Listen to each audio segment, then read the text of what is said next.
Skies Over the Southern Ocean with Michael Wright on episode 474 of the Actual Astronomy Podcast. I'm Chris, and joining me is Shane. We are amateur astronomers who love looking up the nighttime sky, and this podcast is for everybody who enjoys going out under the stars. And one of those people joining us today is Michael Wright, who's an avid visual observer, sketcher from the Kitchener-Waterloo area where I was a member for many years, but didn't know Michael then. We came to know each other over the podcast. But I've been back to visit a couple times and going to try to get back here sometime in the next few months.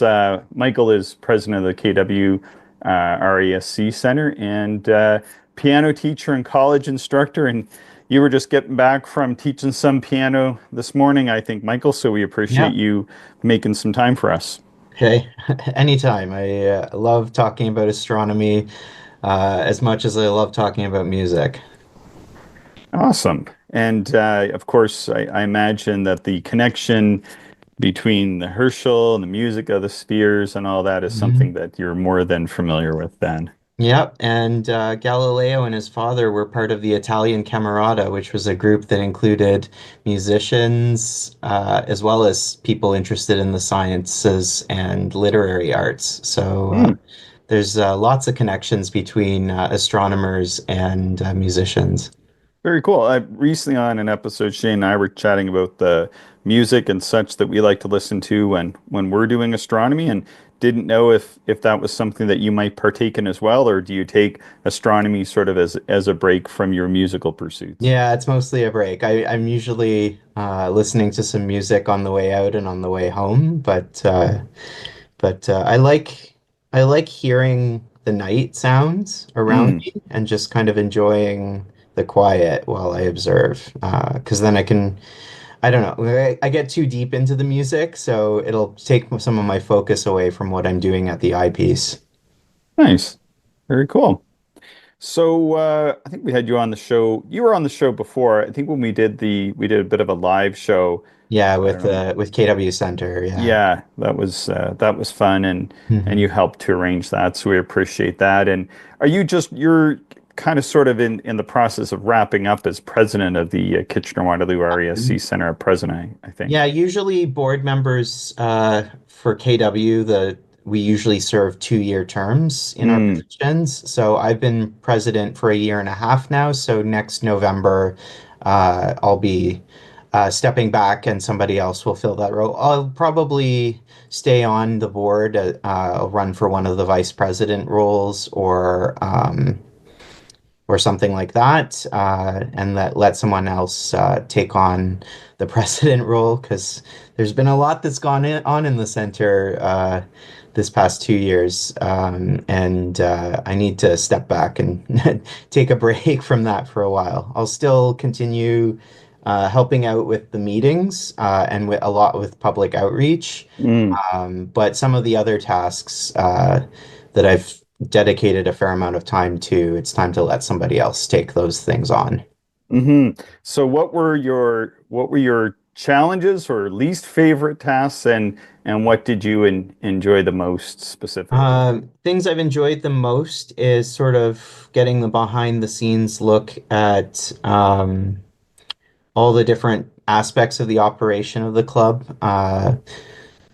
Deeper connection with some of the volunteers who are sometimes doing roles in the club that are not getting thanked for their Hmm. time. And um, kind of making decisions with the direction of things where they're going with the club. It's been nice to have a voice on that. The board that we've had the past 2 years has been pretty simpatico, so it's been fairly easy to make decisions about things. Hmm. Um, the big challenge we had last year, we had a public outreach volunteer um, get into some trouble while he was by himself doing a Mm. talk somewhere. So we had to go through a big process following the RASC national policy to deal Hmm. with that appropriately and gather evidence and produce a report.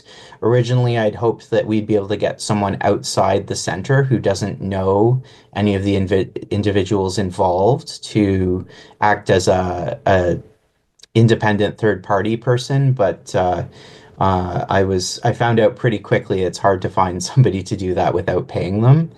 Yeah. So I ended up having to take that on myself, which was very Oh, difficult.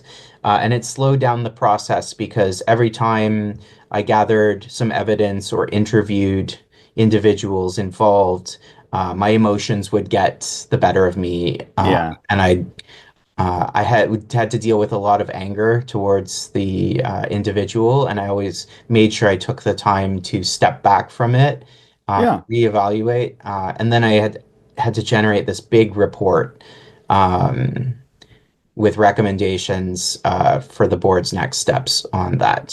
But we Yeah. came to a good resolution. The individual had to take a bit of a punishment, but and I mean but they took it seriously, have acknowledged that they made a mistake and what that was, and have uh, told us that they were going to do some reading to learn and understand better why that was a mistake. Hmm. So I'm going to have a conversation with that individual before they go back into active duty with our public outreach. Hmm. But I've also, the board has established now that no public outreach that is going under the KW Club's name can be done by yourself. Yeah. That's a Just generally a good policy, I yeah, think. Yeah. so that's what our policy is going to be going forward. So hopefully, if an incident happens, at least we have another set of volunteer eyes there to get an accurate picture of what's happening instead of having to rely on a bunch of third-party witnesses. Anyway, so Yeah. that was a big challenge, and that's part of why I'm not going to step forward for another 2 year term Yeah. because I need a bit of a break from that. There's always that one thing when you're president, eh, Shane? Yeah, Yeah, it's often a thankless job. And then if you have to factor in some, just call it, say, unique circumstances, it just adds a lot of stress and the paycheck doesn't quite make up for it. So what paycheck? exactly. But in saying that, I have the utmost respect for any volunteers in any organization because you deal with a lot of stuff, and that stuff that you deal with is often, the function of running the operation, and Yeah. it's not actually enjoying the hobby. So it does consume energy and time, and it's a great, like, again, I'm exceptionally thankful for all of the folks that do it, because without that volunteerism, this stuff doesn't happen. So Yeah, yeah. yeah. And I've been lucky this year. I've been really pushing to get more people involved. We have about 160 members in the club, and maybe 30 to 50 of them are regular meeting attendees. And then we've got about 5 or 6 people who are dedicated outreach people. And then we have another maybe 10 people who show up once in a while, maybe once or twice a year for outreach events. So I'm trying to slowly get more people involved, and especially working on getting the people who are kind of members of the club, but not really doing, like, they're kind of paying us fees, but not doing anything with the club. And I mean, if they're happy to just say they're a member of the club, that's fine. But I really think you're not getting your value for your money if you're not participating in all the stuff that we do. That's not necessarily that they need to do outreach, but when we have private members only observing nights at our Club Dark Sky site and things like that, it'd be nice to see those people out at events like that once in a while. So that's been my big objective over these 2 years, is kind of drumming up our activity levels with some of our lurkers. Yeah, Yeah. it can be a bit of a gym membership type mentality at Yeah. times. Yeah, Mhm. where you get a lot of people that that join or have been gifted a membership of one sort, and then there are some members, and I know one of your members there who was quite involved when I was there, and they've moved away. They're just not in the local proximity, so Mhm. you end up dealing with all kinds of Yeah. people. I guess I'm one of those members too, right? Yeah. So Well, I mean, you still come to meetings here and there, so you're once in a still while, yeah, participating. Yeah. when I can. Yeah, there was one night there was a meeting, and I turned it on, and then Shane and I were observing. And Yeah. so I was just like in and out, and we were kind of listening to it here and there. Yeah.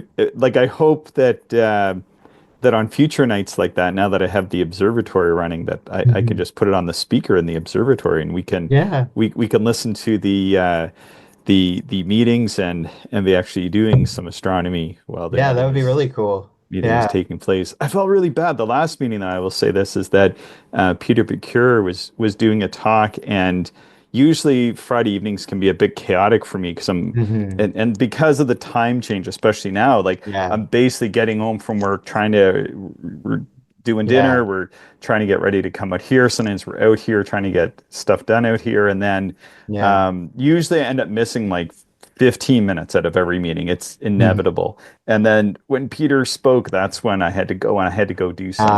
Yeah. And I felt well, that was like one of the main things I was Well, interested in. So, Peter's going to be talking, I think, about his trip to Chile at the April meeting, so I hope you can make it for that oh because yeah, it'd be yeah, pretty for interesting. sure.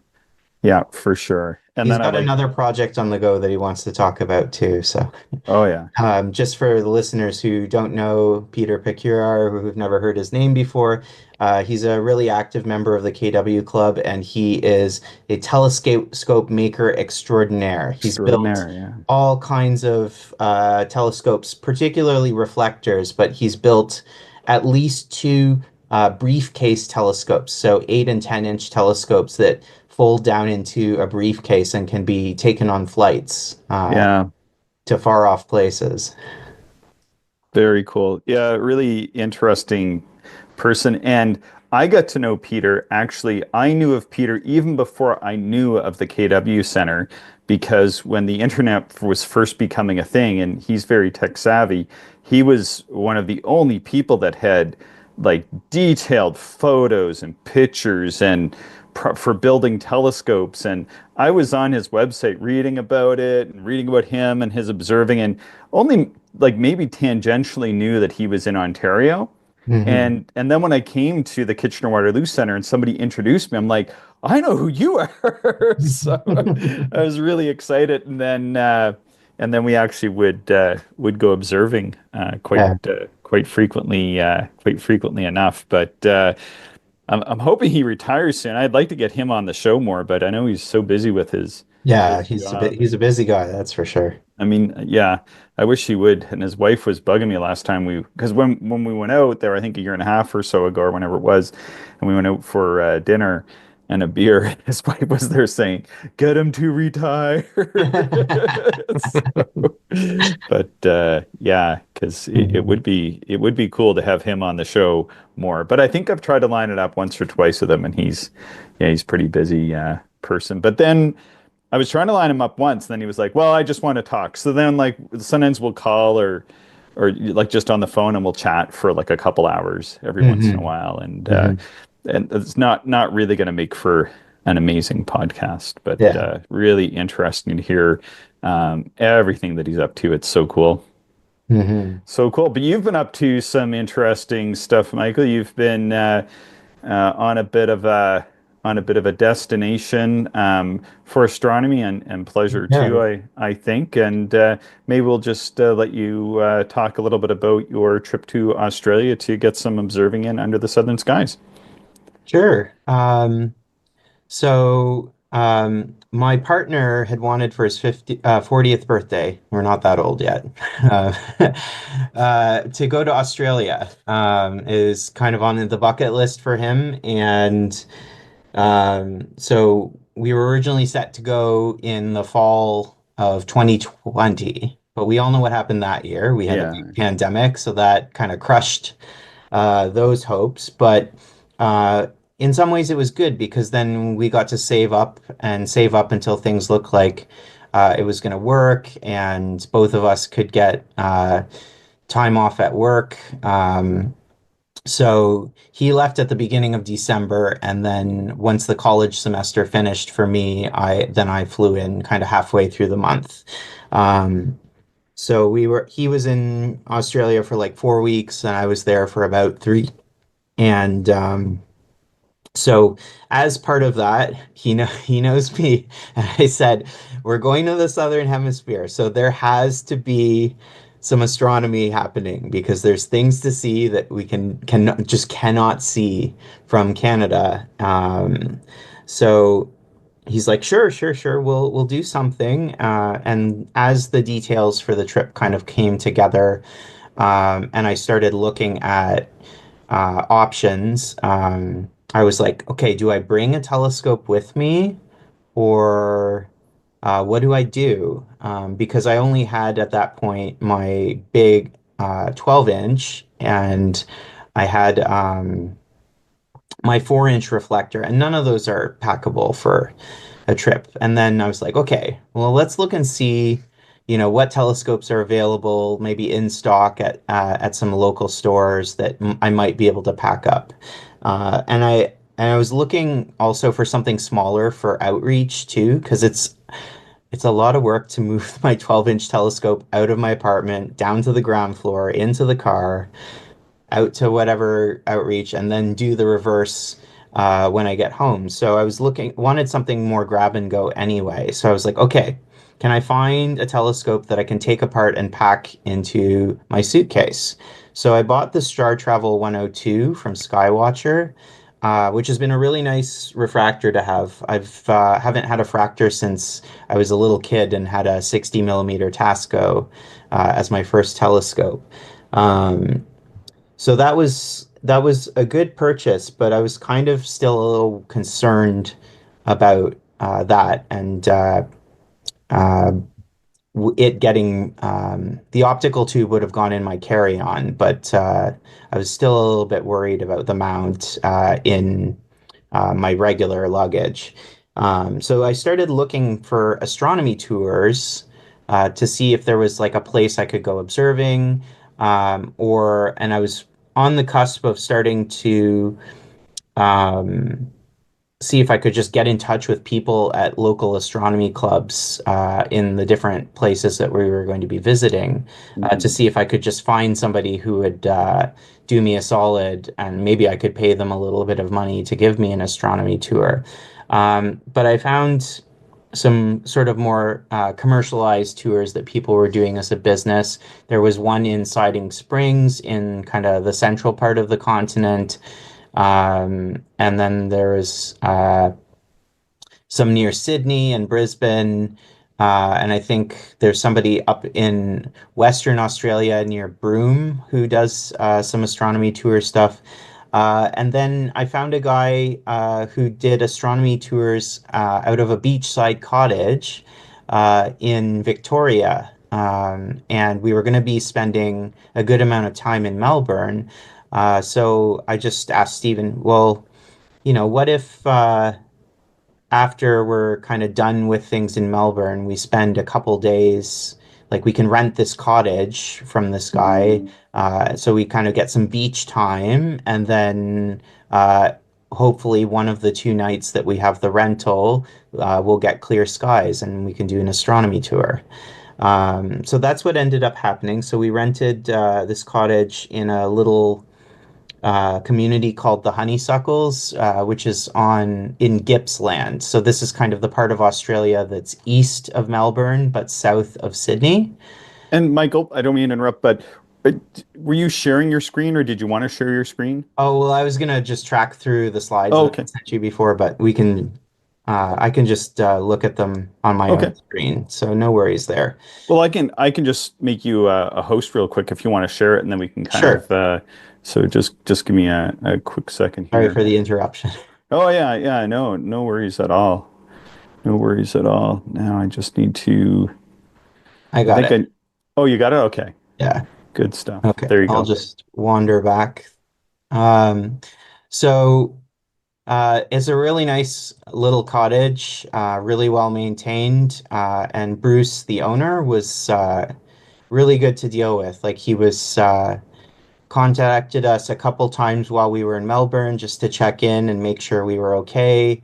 Helped us with the best route, which wasn't necessarily the obvious route to down to the cottage. He gave us a couple tips for some shortcuts that were on roads a little off the beaten track, but they shaved off a little bit of time. Driving on the wrong side of the road in Australia was an interesting adventure. It's not too bad when you're on the highways, but driving around in the city, because we stopped in a town called Traralgon to get some supplies for meals and stuff while we were at the cottage, and it I've been like sitting there, Steven's turning into the grocery store parking lot. I'm like going, you need to be on the left, you need to be on the left, you need to be on the left, because he's turning into the right lane. And I'm just like, oh no. But he Oh, managed really well. I would have been, if I was the one driving, I would have been shaking and cursing up a storm probably, but he did really well. Um, so 90 Mile Beach is the beach that the Honeysuckles is on, and it's a really long set of sand, kind of on the Bass Strait across from Tasmania. And it's like just being there, it's really almost desolate in some ways, because it's just this open beach, and the water's quite cold, even though it was the height of summer at the end of December. Well, maybe not the height of summer, but getting there. We'd already had a 40 degrees Celsius day in Melbourne mm, a couple days before that. So it's dry heat around there, though. So not like we get in Ontario when it gets up to 35 degrees plus humidity. So I didn't mind the 40 degrees Celsius day, but I'm sure other people would struggle with that. So Bruce has out at the cottage a 20-inch SDM go-to dog. SDM apparently stands for size does matter. oh, nice. And so this is a company that's in Australia, a maker, and he's apparently really great customer service. Anytime Bruce has had an issue, um, the guy has drove 3 hours from where he lives to help Bruce out on site a couple times. So super good customer service, and it's an awesome telescope. Uh, I'm not familiar with OMI, the primary mirror maker, but Bruce told me to tell you guys about that. Um, but apparently it's a good maker. Um, so he uses Explore Scientific 100-degree eyepieces for the tours, so really immersive experience. But because it's a huge telescope, you need a stepladder anytime it's above about 45 degrees to see at the eyepiece. Bruce mostly handled the pointing. He has kind of his tour that he usually gives for different times of the year. But I was like, okay, like, can we please avoid like looking too much at the planets, looking at things that are above, I think I said, around the latitude of Sculptor, Yeah. because I can see that stuff anytime at home. So he convinced me to still look at the Orion Nebula through the 20-inch, and I was like, Oh, okay, okay, that's reasonable. Um, and he actually served us dinner on the night of the astronomy tour, which was really nice of him. So um, we ended up doing the tour on December 20th. It was looking a little, it originally looked like we were going to have great weather both nights, but then the forecast changed and we had some kind of clouds rolling in. But we got lucky and things cleared out. The transparency wasn't the best the night of the tour, but there's only so much you can ask for when you've only got 2 days of options for something like this. So our focus was mostly on galaxies, but we looked at some emission nebulae and globular clusters as well. So we had clear skies from about 9 p.m. until the moon started to rise after midnight. Um, so kind of the first little bit wasn't the best skies for looking at things, and then the end bit, the moon started to kind of drown out things. So my last few objects, I wasn't quite getting the view that I wanted to of them, but you know, I saw so many cool things that it was exciting no matter what. The next night, I did some sucker hole astronomy with my binoculars in between bands of cloud. So I got 2 nights in. The second night wasn't, nearly as exciting, I guess.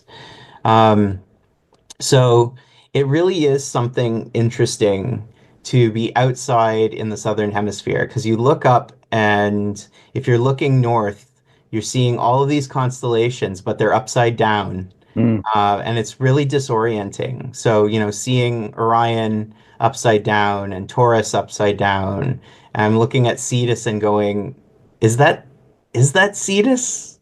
Okay, yeah, it is, but I'm just had to reorient myself. Um, some people I know really struggle with that. I talked to other people who'd been to the Southern Hemisphere, and they went out multiple nights, and it took them, a good uh, 3 times before they started to really feel like they were oriented to the sky. Yeah, I've heard that as well. Like I've heard that if you're gonna go is and you only have a couple nights like you did, Yeah, is to try to do what you did, which is to get a tour yeah, because otherwise you'll just spend those yeah. nights getting oriented and then you're done. Yeah. And the thing is, like the first constellations you're going to notice for the new stuff are the ones that have bright stars. So Hmm. I had trouble. I could see Vela and Carina and Crux, um, and Sculptor was kind of more obvious, but some of the other Columba was pretty easy too. But some of the other constellations, they were tough. Hmm. It took like until the end of the night, and I started to go, "Is that Picture? Okay, I think that is." Or um, there's a lot of fainter constellations in the southern sky. Mm. And then when you get to things in the Milky Way, um, there's just so many stars that it's like, okay, what belongs to what? Um, so yeah, getting oriented is definitely a bit of a challenge. So that was one of the other reasons why I didn't want to bring my own telescope and try and do that on my own because I figured I was going to be struggling to get around. Uh, Hmm. so we ended up starting the night with some planetary stuff, of course, because that's what a lot of us do. As well, the sky's still getting dark. You start with the brightest things. So we looked at Venus. We had a neutral density filter in, but in the 20-inch, it was still really intense to look at. Mm. Um, Bruce didn't put in a color filter, but there were a few. I thought I was seeing just barely some cloud features. Hmm. I've suspected seeing cloud features in my 12-inch with a purple filter, but there it's tough on Venus no matter what, just because that cloud deck is just so bright white. Uh, Hmm. there's just low contrast in the features. So then we looked at Saturn, and I mean, it was just so crisp and sharp. It was an absolutely gorgeous view. There was a kind of a stark contrast between the brighter equatorial region and the temperate polar regions, which are Hmm. kind of more muted, and that's pretty typical for Saturn. The rings were sharp, but we're getting to that point where they're just too close to edge on to resolve any of the gaps. But I was able to count out 7 of the moons, and we checked on Stellarium on my phone kind of later and identified that it was Titan, Rhea, Tethys, Dione, Enceladus, Iapetus, and Hyperion. So Hmm. Hyperion was a new one for me. I've seen the rest of them at different times, but Hyperion was a cool new find. I'm hoping at some point to see Mimas because I know that that's doable Hmm. when it's at the farthest points of its orbit in something like my 12-inch, but didn't get lucky that night. I think it was behind the disk. Hmm. And then we took a look at Jupiter. It was a really good time to look at Jupiter because the Great Red Spot was right on the midline. It was a gorgeous vermilion color, and still, not as deep in color as we've seen in the past. But it had a really cool white outer ring that it was able to resolve that kind of differentiated it from the cloud band that it kind of sits against. We could see a lot of little small whiffs of festoons with a bluish cast in some of the brighter bands. And the Galilean moons, it was really easy to tell that they were just small disks, like they had that physical size in the image, so you could tell they're definitely not stars in there, and they each had kind of their different colors. Io was that sulfur yellow orange. Ganymede was more tan. Europa was distinctly quite a bright white, and then Callisto was kind of in between Europa and Ganymede, but closer to the color of Ganymede. Hmm. And if you look at photographs, that kind of matches to what your expectations should be. Um, so after that, Bruce was like, "Okay, let's do some globulars because the best of the best, the you can resolve a lot of the individual stars, so they start to pop early in the night." So we started with NGC 6752 in Pavo, which some people call the windmill. Hmm. Um, so it was a little bit out of season, and we had to look at it right away if we were going to observe it. It's more of a fall object for southern skies. Um, but it's a really large object because it's quite close to us. It's only 13,000 light years away.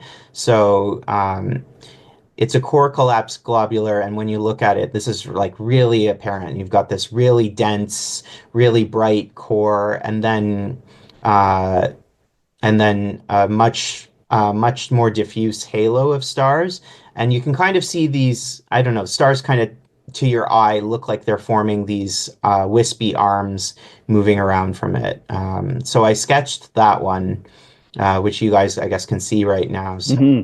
Yeah, um, great is sketch. It kind of reminds me of an octopus. yeah, yeah. Like I'm not unsure why it's called the windmill. At least I didn't see a windmill to my eye. I can kind of get the idea why, but to me, yeah, the octopus definitely is a better description of it. Shane, yeah. So there was so many stars resolved. Like the sketch doesn't pick up stars after stars after stars because I just didn't have time to be spending too much time on the sketches that I did that night. But I wanted to bring some memories back with me, so I was intent on sketching. And Bruce was a little unconvinced. Like he was like, "We're only going to look at four things if you sketch." I'm like, "Oh, I can go fast, man. I've got a lot of practice." And since I've got a pretty good visual memory, if I make a rough draft of a sketch really fast, then I can spend time that night afterwards or the next day and kind of from looking at the sketch and the memory, I can get back to a bunch of the details. So that's kind of so what you're looking at is like combination of what I was able to sketch down quickly and from memory. So then we moved on to NGC 362, which is near the Small Magellanic Cloud, kind of on our line of sight towards it. But it's one that doesn't get as much attention because if it was in the Northern Hemisphere, everybody like, oh, this is, a rival to, or maybe even better than Messier 13. But because of where it is in the sky in the Southern Hemisphere, everybody's kind of like, well, it's not 47 Tucani, um, which is right nearby. But this one, it's only 27,000 light years away. So a little further than Messier 13. Um, it's has a really bright core and a sprinkling of resolved stars, but then there's this intense granular haze throughout it, and then you kind of see these chunky projections emerging off the core. Some of them to the one side looked more like these longer chains of stars. In binoculars, it's definitely visible like an out of focus star. Really, really quite a pleasing view. Um, so I was glad that we took a look at that one. And then, of course, Bruce next moved us to 47 Tucani in the Small Magellanic, or next to the Small Magellanic Cloud, which is right there. And oh my God, so many stars. So many stars. It's a really close globular to us. And I didn't even sketch. I just wrote, I don't know if you guys want me to swear on the Yeah, pod. maybe not. Yeah, maybe not swearing on the podcast, but uh, holy something. Yeah. Because and Holy the real, shirt. yeah, Holy so the shirt. really interesting thing about it was a lot. Some people see color in globulars, particularly than more nearby ones. Stephen J. O'Meara, famous astronomy author, who's done the Deep Sky Companions set of books. In a bunch of his books, he talks about the colors he sees in globulars, and sometimes I've suspected color, but often. And a little bit more so now that I have the 12 inch, but in a 4-inch telescope, I'm always kind of like, are you really seeing color, man? But he is the one who discovered the rotation period of Neptune visually. Hmm. So he's, I guess, a bit of a special sort. But for 47 Tucani, at least in a 20-inch, definitely has this yellowish cast to it, a straw yellow color. This was my partner Steven's favorite object of the night because it was just so dazzling. The number of stars, it's just an overwhelming sight. And if you look at photographs of 47 Tucani, of the brightest stars that you see, they do indeed have a yellow color. So it makes sense that you get that color visually, at least with a large telescope. Um, After that, we moved over to the Large Magellanic Cloud. And just from looking at star charts of this, I knew we could have spent the entire night just looking at things in and around the Large Magellanic Cloud because there's all these nebulas and clusters and just different things to do. So I spent some time on it with binoculars in between views at the telescope while Bruce was maintaining things, and then I looked at it again the next night. And through binoculars, like you really can see the main kind of bar and the fact that it's a single-armed spiral. It is the type galaxy for the Magellanic spiral type, which is this sort of one-armed spirals that are mostly dwarf galaxies. So there's a few different ones in the night sky that are examples of galaxies like this. But so Bruce started out giving us a wide field view, and it was kind of in this region just south of the bar where we've got all of these nebulas, and it was like I don't know where to look. There's all of this stuff in here, and he's like, yeah, this is just a wide field view, so you can zoom in on all of these different regions and see.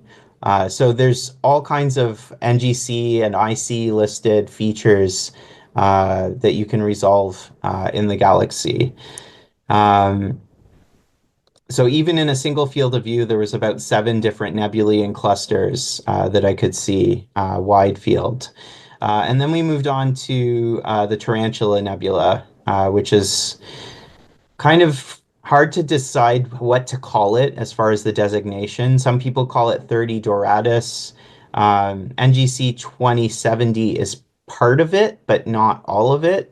You guys know how sometimes an NGC designation refers to only the cluster inside the nebula, and then other parts of the designation are the nebula itself or parts of the nebula. So this is one of those objects where there's different things. Now, this was really interesting because looking at astrophotos of the Tarantula Nebula, I never understood where the name came from. I just, it looks like a beautiful nebula and there's all this detail, but when you look at it through the eyepiece, it really does look like a spider in the middle of a web. I mean, not, your classical perfect spider web made by an orb weaver, but it, and tarantulas don't actually spin webs anyway. So maybe it's not the most appropriate name, but it really did look like a spider.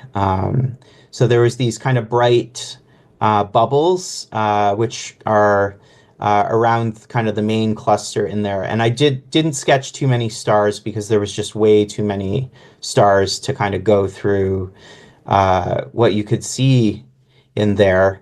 I just kind of focused on the brightest kind of wisps of nebulosity and tried to sketch kind of where they were at. I could have spent all night looking at this one. This is my favorite, I think. It was definitely visible in binoculars too, which was really cool.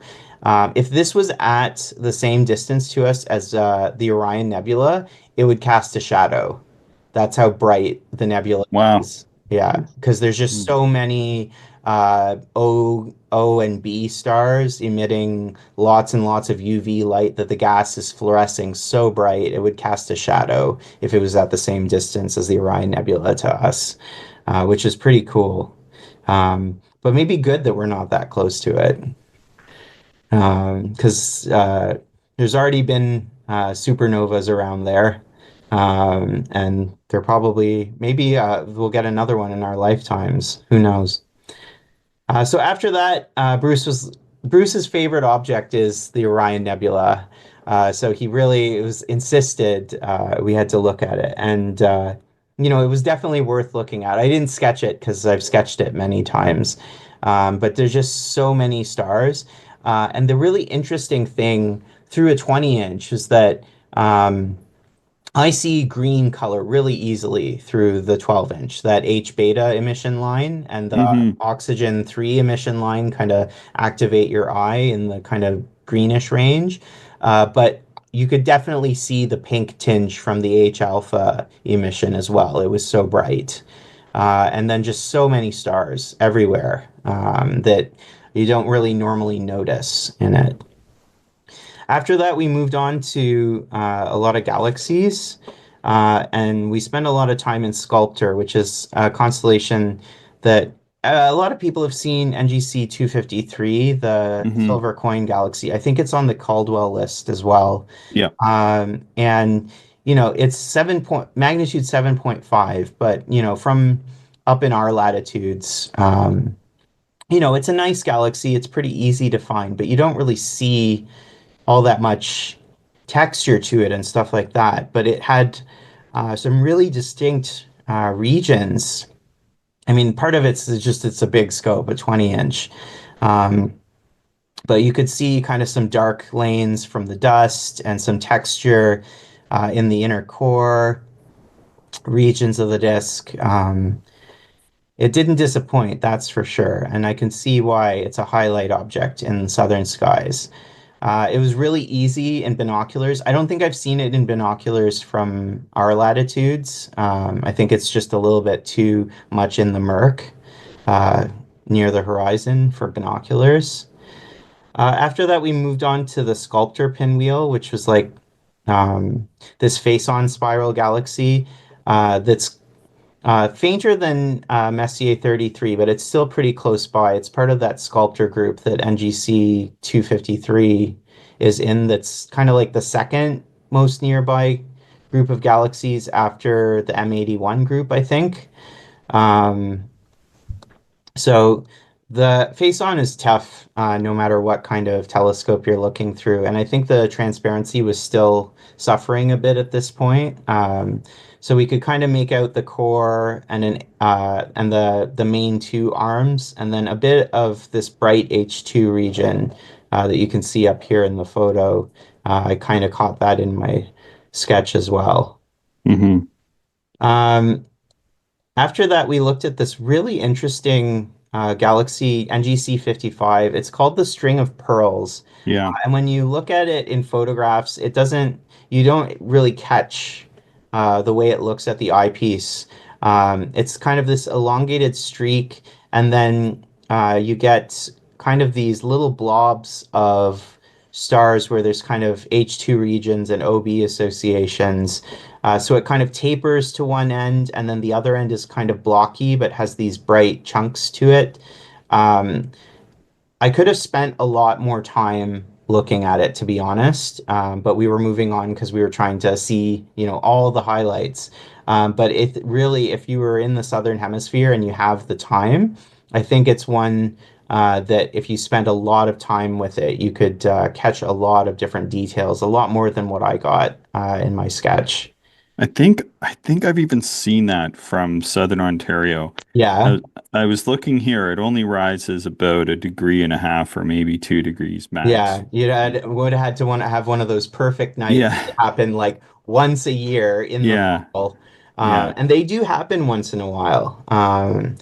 You do get lucky once in a while with a really clear night in Southern Ontario. Because I remember seeing it like it kind of like peters out. Yeah, yeah, Yeah, exactly. yeah, I remember that. Um, But yeah, that would be another 5 or 6 degrees from where I'm at. So that's like seven yeah, or 8 degrees up. So yeah, that's within the realm of possibility for my yeah. 5 inch.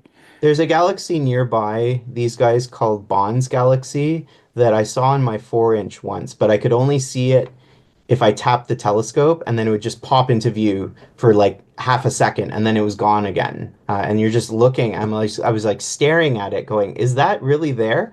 And I checked the star field and I'm like, okay, I'm looking at the right place, but I'd tap the telescope and this like there'd be this flash and then it would be gone again. So, sometimes I've plumbed those depths, and you can catch things, but you can't always see details in them. You can just say, okay, I Yeah. saw it, but I didn't really see it? Yeah. Is that NGC 300? NGC 300 is a different one. No, Oh, Bond's okay. Galaxy, I can't remember what the NGC number is. It's a little bit further north and west of these guys.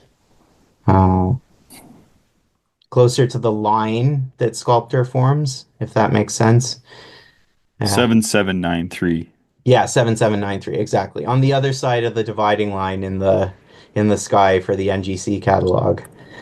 Um, So after that, I had convinced Bruce because I have Omira's Deep Sky Guide for the southern constellations, and I convinced him to look at NGC 613, which is on kind of the east side of the Sculptor constellation, and I surprised him, uh, and he just because it's this beautiful spiral galaxy with these S-shaped arms. And a bit of a fainter disk, and then some kind of detached segments. It's really interesting because there's like a disk, and there's a bright core, and then the outer part of the disk is kind of like these tightly coiled arms, and then this S shape kind of forms a bar through the center of the galaxy, and then continues into these kind of outer spiral arms. It's absolutely stunning in his 20-inch. Mm, So he's added it to his list to put on the Star Tours because he was like, I don't think I've ever actually looked at this one in the 20-inch. He's like, I'm pretty sure I've seen it in my 8-inch, but I haven't looked at it in, like 10 years. So I'm gonna keep this one in the pocketbook for my fall and winter tours. nice. Um, so that was pretty cool. After that, we moved into Fornax for the NGC 1365, which is, I think they use this one as the type galaxy for barred spirals.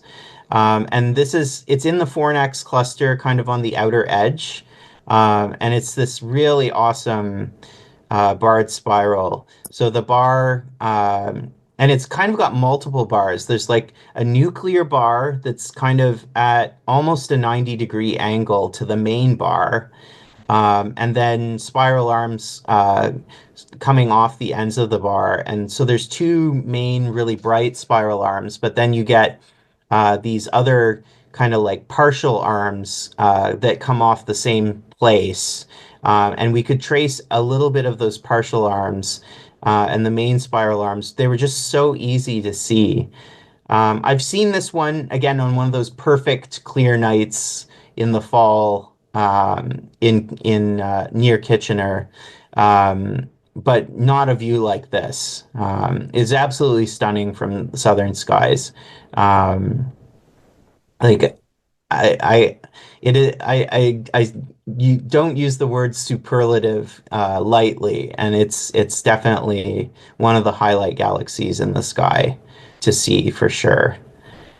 Um, and then after that, I convinced Bruce to look at NGC 1291 in Eridanus, which is this really cool ring galaxy where there's Mm. um, and I've seen it, I'd seen photos of it before, and O'Meara has it in his book to look at.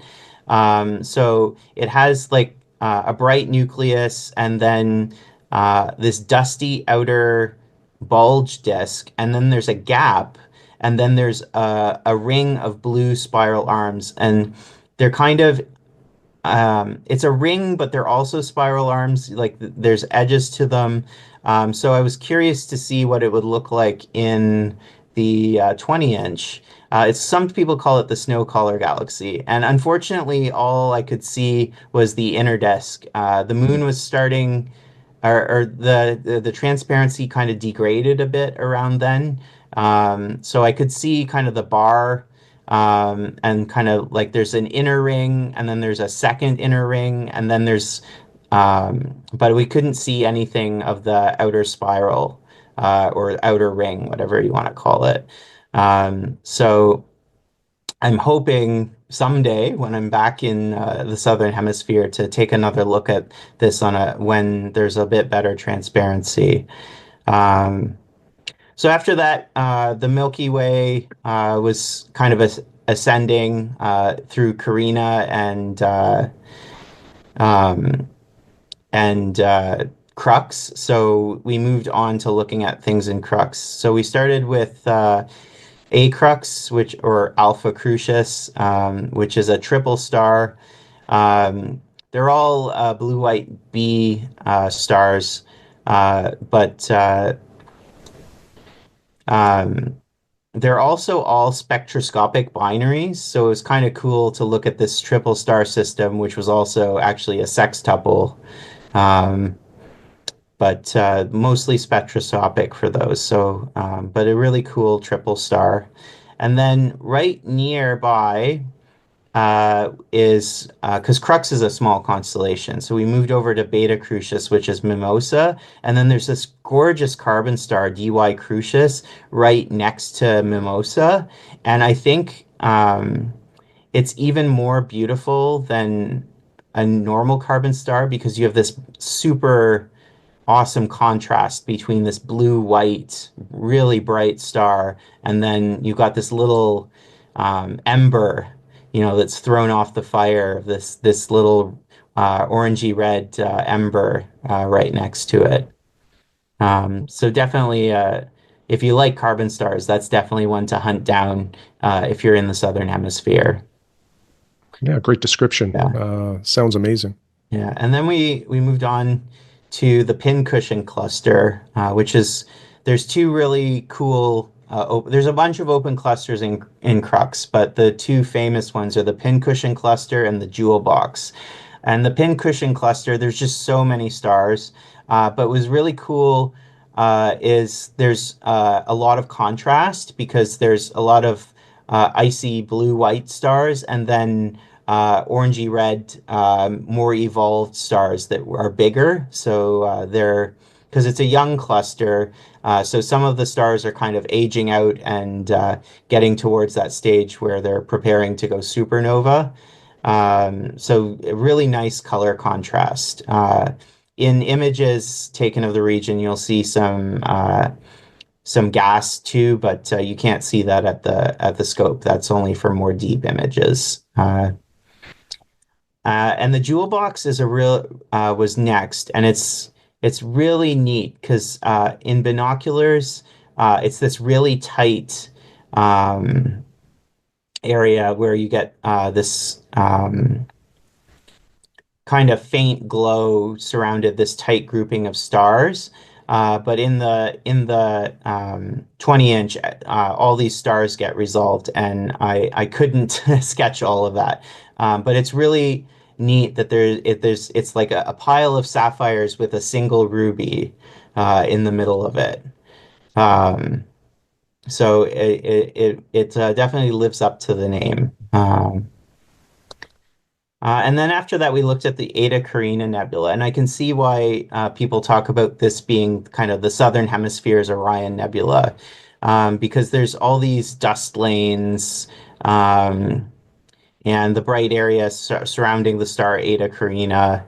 A lot of detail, and again, I did a brief sketch of it, but um, Bruce says this is, one of is the Taj Mahal of nebulas, just because of the amount of detail. Even in a small scope, a bunch of the dust lanes come through really nicely. So no matter what size telescope you have, it's a good object to look at.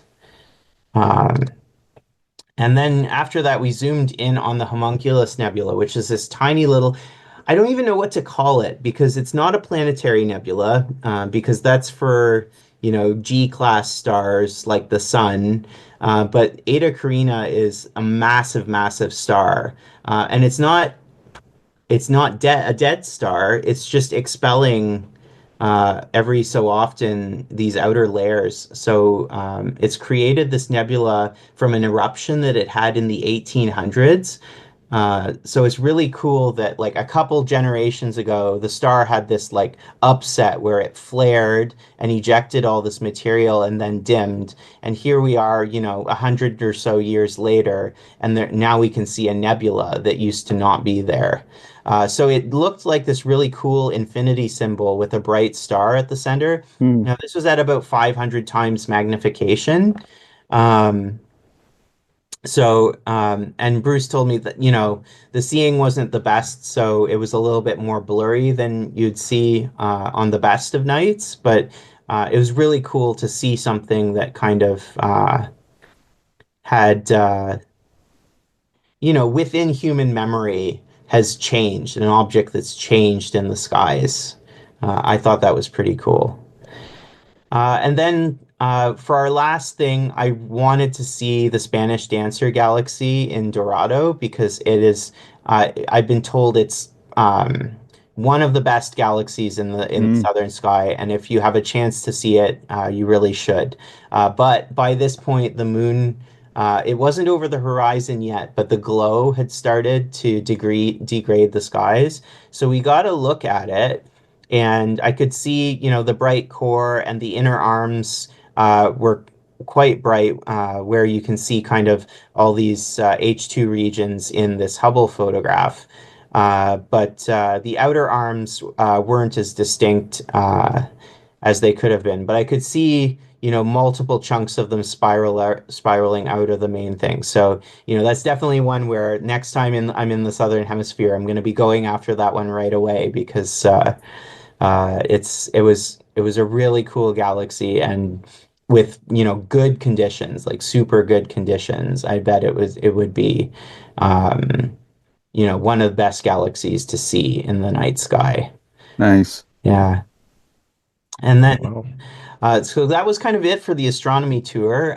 We kind of took a walk down to the beach after that to kind of enjoy moonrise over the water, next to kind of at the side of the beach, and um, just listen to the waves a bit, and then went to bed around 2 a.m. So a pretty good night out. And then the next night, I kind of focused on doing some binocular observing of a few, just looking through the Milky Way, really, and looking at the small and large Magellanic Clouds.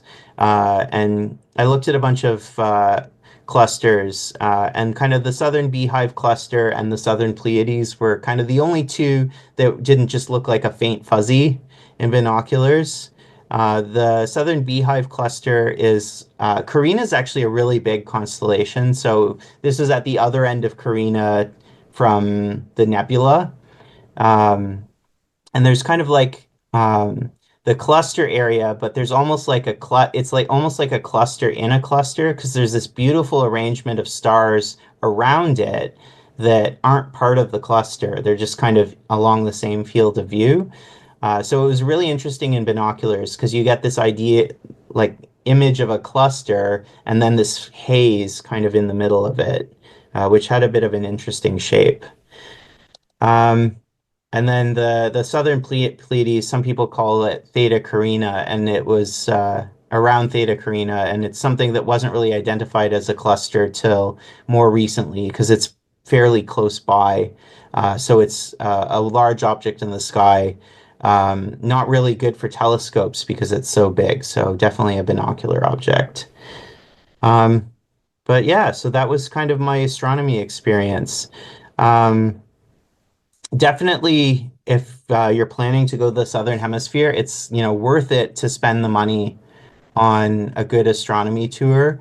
But I definitely do your research because I talked to a few tour guide operators, and a lot of them were more geared towards uh, casual observers, people with not much astronomy experience. So finding the right tour operator who, you know, knows the night sky really well and can kind of take you off the beaten track to uh, so sometimes, if you're like me and I like, even a challenge object can be an awesome experience for me, if it's the right kind of challenge, if that makes sense. And Bruce was Yeah, able to cater towards that for me and was willing to kind of go out of his usual track to see some things that I was interested in seeing. But yeah, very nice. That's awesome, Michael. That's like really, really cool. Really makes me want to go and do the same thing. I yeah. don't know about you, Shane. I Yeah, super recommend a trip somewhere south. It doesn't necessarily need to be Australia. I know a lot of people who've gone to Chile because of and to the Atacama because it's a dry place, so you're more likely to get clear skies.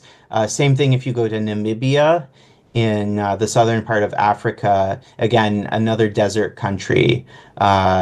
So you get a lot of clear skies there. Australia, the weather, because it's got oceans on all sides. It's a continent, but it's a small continent. So you'll get weather systems coming in from the Indian Ocean that cross the continent, and you'll get weather systems that sometimes come in the other way from the Pacific, depending on the way the winds are going, or up from the Southern Ocean. So um, I was under the impression that because a lot of Australia is a desert, that they don't get as much cloud, particularly in the summer, but I was wrong. So the weather's a lot more variable in Australia than, or at least the cloud cover, than I expected. And I was talking to Clark Muir, Chris and I both know from the KW club afterwards, and he's like, "Yeah, I've been to Australia a couple of times, and there's been times when I've, you know, been to dark sky places, and then I was there for 3 nights, and 2 of the nights it was cloudy, and I think he was in Alice Springs, which was right in the heart of Australia, in Mm, the high desert, and they still had clouds. yeah. So if you're looking for reliable weather for a Southern Hemisphere visit, Australia is more of a place to visit to see the whole thing. Yeah. But if you're going specifically for astronomy, I'd say, go to the Atacama Desert in Chile, go to Namibia instead. Mhm. Yeah. Mhm. Very cool. Well, yeah. I think we're getting to about time here, Michael, but thanks so much for Yeah. telling us about your trip and taking us on a virtual tour of, some of these amazing southern splendors. Yeah. You're welcome, guys. Yeah, this was Shane, awesome. It's great to live vicariously through observers who are able to see some of the Southern Hemisphere stuff. Looks beautiful. I can't wait till I have the opportunity. Mhm. all right, Michael, anything to add before we conclude? Uh, get out there and observe. The skies are waiting for you. Good stuff. And for our subscribers and non-subscribers alike, if you're not a subscriber, please subscribe and share the show with other stargazers you know. And you can send us your show ideas, observations, or questions to actualastronomy@gmail.com. Thanks again for joining us, Michael. You're welcome.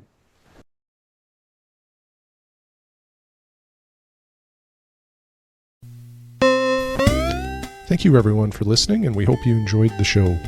If you are interested in more information, would like to contact us, or if you would like to support the podcast, check out our website, actualastronomy.com.